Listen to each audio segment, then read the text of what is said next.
برج الثور يا برج الثور، وجعك كبير ومحدش حاسس بيه. انا بقى هقولك ايه اللي وجعك، وهتجاوب عليا وتقولي صح ولا غلط. صل على النبي في كومنت واكتب اسم برجك في كومنت، ويلا بينا نشوف. ايه يا برج الثور، هتفضل كده؟ انت داخل الفيديو ده مش صدفة، لا، الفيديو ده جالك انت مخصوص. صوتك اللي جواك هو اللي دخلك الفيديو ده، لان روحك تعبانة ومحتاج تفسير، محتاج حد يقولك ايه اللي حاصل من غير لف ولا دوران. لانك الفترة دي وجعك مش وجع عادي، وجعك مش موقف واحد ولا من انك ضعفت، وجعك امتداد لطاقة تقيلة محطوطة في حياتك الفترة دي. للأسف، للأسف يا برج الثور انت واقع تحت تأثير عين قوية جدا، عين يعني متوجهة لك من كل النواحي، من كل الاتجاهات. والعين دي بقصد للأسف، يعني مش غصب عنهم بيحسدوك، لا، ده قاصدين ان هم يحسدوك. عايزة اقولك ان انت الفترة دي ضايع، يعني مش غيرة عابرة كده من اشخاص عابرين، لا، ده في حد بيحسدك، وشخص قريب قريب قريب جدا، ومحسوب من الدائرة اللي المفروض بتحبك. هو المفروض بيحبك، لكن للأسف مش بيحبك. والأذى مش جاي من راجل، لأ، الأذى جاي من ست شكلها بريء، وابتسامتها هادية، وكلامها ناعم، بس جواها نار غيرة ما بتطفيش، وغل قديم متراكم، ونفس مش راضية، ودايما نفسها تشوفك واقع مش واقف. انت بدأت تحس، على فكرة، بدأت تحس ان جسمك خانك فجأة، تقوم من النوم وانت مش قادر تكمل اليوم، تشتغل حاجة بسيطة وتتعب كأنك شايل جبل.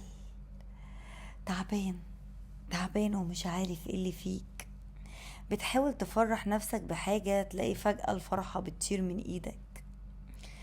بدأت الأعراض النفس والعين تضربك واحد ورا التاني، ده غير بقى ضيق النفس اللي من غير سبب، وإحساسك بكتمة صدرك كأن في حجر عليها، خمول مهما نمت تحس انك ما نمتش، ملل من كل حاجة كنت بتحبها يا برج الثور، فقدان شهية، مش عارف تاكل، او اكل من غير طعم، اعزن وبيخش بقك كده مفيش طعمه، المتعة قلت فيه، صداع مزمن مش عايز علاج ولا لاقيله علاج، نوم متقطع وكوابيس واحلام تقيلة، وتفكير مغيم، وتردد في كل قراراتك، وعدم القدرة ان انت تاخد قرار بسيط قوي، بقيت تتوتر من اقل حاجة.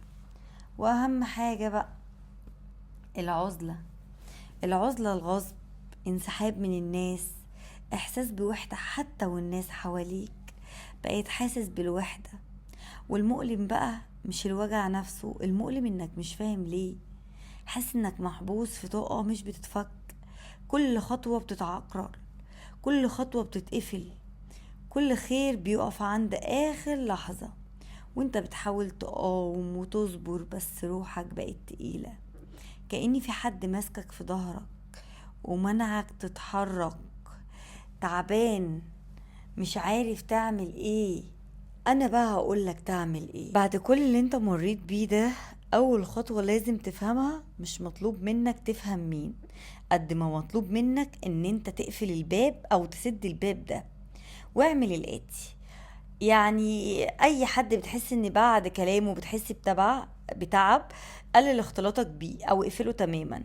ما تحكيش تفاصيل حياتك لحد، الخير لما بيخرج من البق قبل ما بيتم بيتصاب بسرعة وما بيحصلش. تنظف للطاقة 7 أيام، يعني تعمل ايه؟ تنظيف طاقتك كده 7 أيام.